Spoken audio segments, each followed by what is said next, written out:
anything? Is it our past avoiding relegation in Division 1? Should any other year we're saying Board of Division 1 would stay up, we're happy with that. Do they need a title? They need to go. I know we play Kerry away and we've a devil match in Roscommon.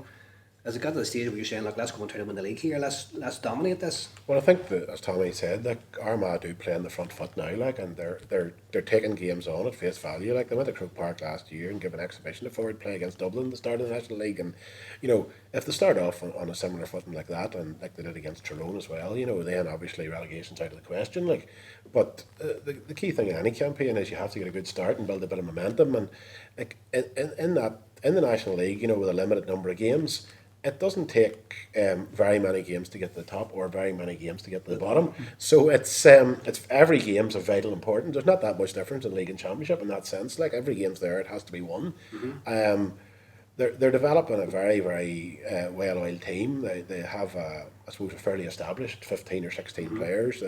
There's other players who are pushing fairly hard and they're impressing when they're getting their opportunity and stuff like that, and they're working away behind the scenes, you know, at bringing other players in and developing them. So you'd have to say that the signs are very, very positive. Yeah. You see that in the volume, like the 40,000 or whatever travelled to Croke Park in that Galway game, you know, and the passion of the supporters and so on, that the supporters are crying out for an Armagh team to be at the top table and be in the top four and be successful and all that sort of thing. But listen, they're doing everything they can. The progress that's been made over the last number of years has been exceptional, and they're certainly heading in the right direction. Just before we go on to our All-Star team, we're going to wrap up pretty quickly. Tell me, big Shea McPartland's brought in from naGael, and there's no surprise he came McConnell obviously been drafted in. No, Shea McPartland to me was. I know you'll be going on this team later on, but he was the best club player I seen all year. I seen him 4 or 5 times. He was absolutely on. And the games I seen him was unmarkable. Scoring and in the air. Scoring, catching, everything else. You know, it's ironic enough in the Collie game. You know, in the championship, he caught a great ball, and if he'd took the mark and put the ball over the bar, Clann would probably went on through the semi-final. But he didn't. He caught it. He looked up and he tried to lay the ball off, and. Young Shea McGill made a great save for one of the young lads that came in, and Collie turned around and went down. So he's phenomenal. I think he's phenomenal talent. But I think what he's brought this game there is a more maturity about him that wasn't there before. You know, he'd have been involved in niggles and he'd been involved in stuff that he shouldn't have been involved in. And you know, I mean, speaking to him about it one time and don't just go and play your football. And I think now the penny has dropped with him. You know, it's probably with Dermot and Joe and the boys been there. It's been a real good study and influence on him. He's better because of it. Oh, he is surely. And them boys, but you know, they've obviously, you know, they've challenged him right and they've handled him well. And you know, to me, he was the best. He was the best club player I seen last year. Interesting, very interesting, lads. Thank you so much. Right, folks, we're going to go and nominate, or we're going to select a team of Lurgan and District All-Star team from 2022. I basically behind the scenes contacted quite a few well-known, not necessarily managers, people who were close to management teams, supporters, coaches around the local area, and as I say, a lot of the Irish News does this, Gaelic Life does it, so we thought we'd just do something different and introduce a wee novelty Lurgan and District All-Star team for 2022. This is a team we've picked for the Lurgan District All-Stars team, starting off with, in goals, Callum Duffin, Wolfe Tones. Right corner back, Shea Murphy, St Paul's. Centre full back, McCreanor Clan naGael. Left corner back, Kieran Geddis, Wolfe Tones. Number 5, Sam McClarnon Clan naGael. Number 6, Sean McCarthy Clan Eireann. Number 7, James McKee Eire. Number 8, Niall McCarry, St Paul's. Number 9, Shane McPartland Clan naGael. Number 10, Tommy McAlinden, Sarsfields. Number 11, Johnie McCarron, Wolfe Tones. Number 12, Conor McCarville, Clan Eireann. 13, Eugene Doran, St Peter's. 14, Aaron Findon, St Peter's. And number 15, Jack Conlon, Clan Eireann. And before we announce who the Lurgan District All-Star Player of the Year is, Tommy Coleman, you've seen Callum Duffin playing for the Tones and goals. Excellent keeper, out, inside and outside. Moving forward and shot stopping as well. Yeah, you know, he had tremendous year. I've seen him, the 3 times I've seen him, you know, his contribution out the field was probably even more than it was inside. You know, he created that overlap time after time, and he was I think he was key figure in Peter's overall game plan, you know, and especially the night against Turner, he really ran the show from goals that night in the first match in the championship when Tones wouldn't have set the selves on fire that night, like, but he was exceptional that night. I thought that he really brought the fight to him, and certainly nobody could argue with his excellent keeper. Yeah, with his spot. I want to have a wee chat myself about Shea Murphy from St Paul. Shea is just 22, boys. An excellent wing back, not only in the league but in the championship, and his attitude to training, his attitude to fitness, his commitment to the team, and I thought he was one of the best players in the championship final. Although St Paul's lost the game, I thought at his age he was superb from right corner back for St Paul's this year. McCreanor from Clan naGael, another good man. Marker Tommy from the Clans. Yeah. Maybe a possible county player down the line somewhere. Well, you know, he's come back with that experience from the Hogan Cup as well. So he's in that there bracket. There's no reason why, you know, we shouldn't push on. You know, he's one of the players that you will be expecting to have a long, distinguished career with Clan naGael and possibly push. You know, get his fitness levels up a wee bit and get a wee bit more studier. You know. Maybe get himself into that Armagh squad. Who knows? Who knows? Number 4, Tatum Geddis and Wolfe Tones. I had a chat with a few of the Tones boys, but he's a man marker too. He can play anywhere. You put a colour utility player, he can play a centre half, he can play a full back. He can go out and you can go in. He's another exceptional player from Tones, young Geddis. Yep. Sam McClarnon, Clan naGael, decent player. Another decent, solid club player. Very, very solid. Plays a lot more in the full back line alongside McCreanor. Two of them read each other and work together well. Very strong, fearless, and again, you know, very dedicated. You know, I know that there of him. He's to his training and everything else. You know, the lads there in Eire who are pushing themselves on. You know, it's different from what football was 30, 40 years ago. Yeah. These lads are going out. They won't miss a session. They won't miss a gym session. And Sam's typical of that there. You know, and. Deservedly in. Number 6, Tommy, a guy you said one time, like him in the trenches with you, Sean McCarthy, one of your old contemptibles from Clan Eireann. I can't speak highly enough about this man. You know, never got the credit probably that was deserving upon him for our championship run. Absolutely outstanding. You know, came out 50-50 with Ryan O'Neill in the championship final, and you know you're doing that there, you're doing something. Nobody's done it since. Nobody's done it since. He's a credit. He's a credit himself the way he works, his whole application to it. And as I say, he's very underrated, and I'm just glad there that he's got some recognition there, and he finds himself in that third team. Great player. Brilliant player. Great player. Number 7, James McKee from Eire. I would like to talk about James. James is an athlete, rated very, very highly at Eire. Rated very highly. The brother plays as well, but he's on a young Eire team coming through the grades from underage level, and I think he's going to be a lad to keep a very, very, very close eye on over the next 2 or 3 years. Is he Jared Reid's nephew? Yeah. He's going to be a cracking player.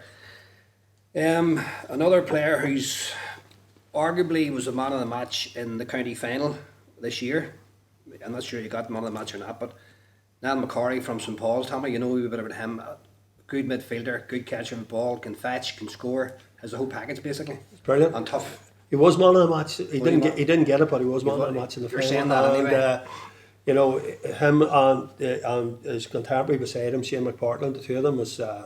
You couldn't argue with it. You could not argue with that middle of the field. You know that would be 9 out of 10 would be picking that there. I'm sure. Brilliant. Shea McPartland, number 9. We've talked about him earlier. So, great player. Your discipline starting to come in it again. So he's got his head right. He's going to move forward, and he's going to be. I think I actually believe that that he's a real contender for. A starting position in the Armagh team. In the Armagh team. Good. Number 10, Sarsfields manager Bretton Hughes. Do you know this fella, Tommy McAlinden? He had a good season. Tommy had a very good season. Yeah, he started off particularly at the start of the year.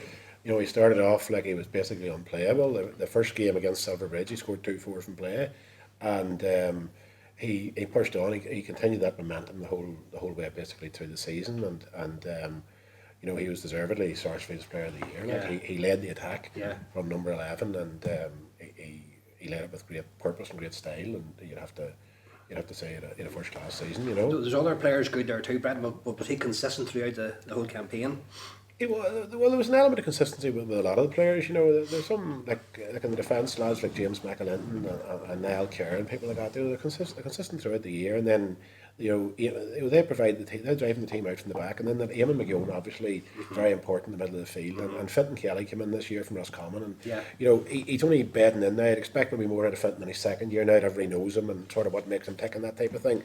So that would be solid. And Tommy, while he had an exceptional season, he'd be the first to acknowledge the fact that he couldn't go and do everything himself. He got the possession of the football and he did what he did with it. But he was the top player in Sarsfields. And had come back from a period of illness, and he would tell you that too. Yeah, that's right. And he's had issues like that, and not being able to train at a certain level of intensity and stuff because he's not well and so on.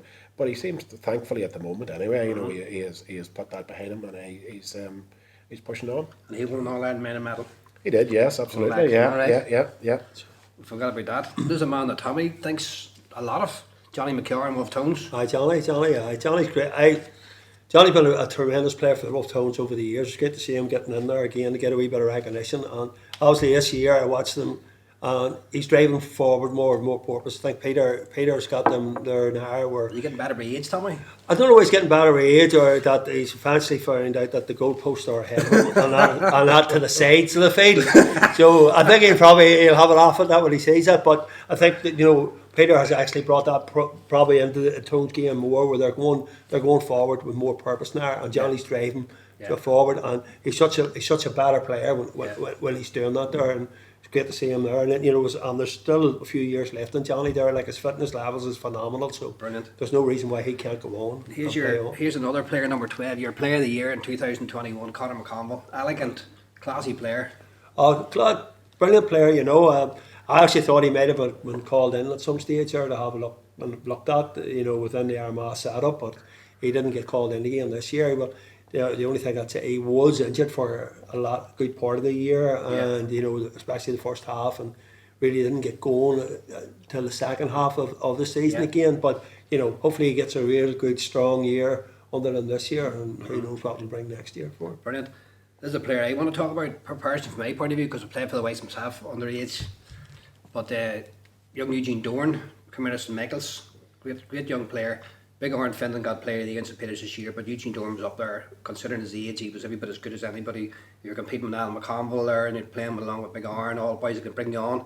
But young Doran, I thought he was fantastic, particularly in the championship, and the backs was against the wall. So we'll put him in there at number 13, Francie Doran's fella. Excellent young footballer, and there's a lot more to come from him in the years down the line. Yeah, he's a great attitude as well. Young Eugene now, very quiet fella, but does his talking with his feet, and a great attitude to train. Great lad to have around. Centre full forward, Big Horn Finland. You remember him playing with the county, Brendan? He's had a fantastic year, to be fair. Yeah, well, listen, he knows his way around the pitch. Like, he's got that experience, and he put it to good effect, and he's a critical part of St Peter's, like, as I said before, and moving up to senior now, and they're going to need another big year out of him, because he's going to be one of the stabilising influences, like himself and the Alba Conlon and that. So, he's vitally important to them. Like. Yeah, and there's plenty more in the. You would have thought so. Tank. Plenty of them, yeah. And then number 15, last but not least, Tommy, a man who made a name for himself 2 years ago. You brought him on. Nobody has really heard tell him much. Got a crucial goal against Cross McLean, and was the win, or him and Rory, obviously one of the boys who actually put you over the line. Oh, he was. He gave the brilliant pass to Rory for the goal as well. Yeah. Let's not forget that. That's right. Either, but an absolutely tremendous footballer. He started off the season like really, I thought he was just going to go push on. To me, if he can build on that momentum again and have a real good season again this year, he's another one that you could be looking at county material. He's really that good. He's only 21. He really is that good. He's tremendous footballer. 2 feet, and seeing the ball again, Craig, on that day, it always stands out for Daniel McGee's goal. And he went in within the crowd and he flicked the ball up with his right foot. Took the ball. You talk about Rory Grugan's vision and the way he passed. He threaded the ball through 3 players straight onto Daniel McGee's foot, and Daniel put it into the net. And he showed bravery, he showed coolness, he showed accuracy, he showed everything that you need to have in a player, and that there once were, to make it right to the very top. And I think Jack's one of these players who can, and he's just a fella who's grew as the year went on for Clann. He's definitely he's probably our best player. It was one of the best, if not our best player this year. put his name forward to Player of the Year then. Well, I'm not taking on. That's something to do with me this year, so I'll be very happy. The boys, I don't know who they'll pick, but No, no domain, no domain. But anyway, lads, thank you so much. And we'll come to one of the most important points of the evening. For the first time, the inaugural Lurgan All-Star Team Player of the Year, with an award from a special voucher here from the staff at the stables. I put it up for him. So this young lad was picked out, selected out of these top 15 players from the local area, and he played for St Paul's in the final of the championship this year against a very good Shane O'Neill's team. He's been ultra consistent according to the guys within the club, and I've watched him myself, and the boys here would know who he is as well. He's only 22 years of age. He was playing a cornerback for St Paul's this year, and we thought that over the consistency of throughout the season and the championship final, that we'll give the Player of the Year to Shea Murphy from St Paul's. Well done, Shea. Good player, Tommy. Oh, good player. Comes from great stock too. You know, his father, the time I was up at St Paul's, Owen was a great player, great lad, and you know, fearless, very dedicated, and the young fellas just took all them attributes with him and was pushed on. Delighted for him. Okay, Tommy Coleman, thank you so much. And Brendan Hughes, best of luck with the Sarsfields this year, Tommy, and no doubt will you pop up somewhere with a big management job somewhere down the line. Don't know. You don't know? Say nothing. I'm happy enough. Give them a piece. Tommy, thank you very much, and Brandon, boys, best luck with the season, and we'll see you maybe in Croke Park. Is it September, next September, the All-Ireland, or does it move forward again? It's forward.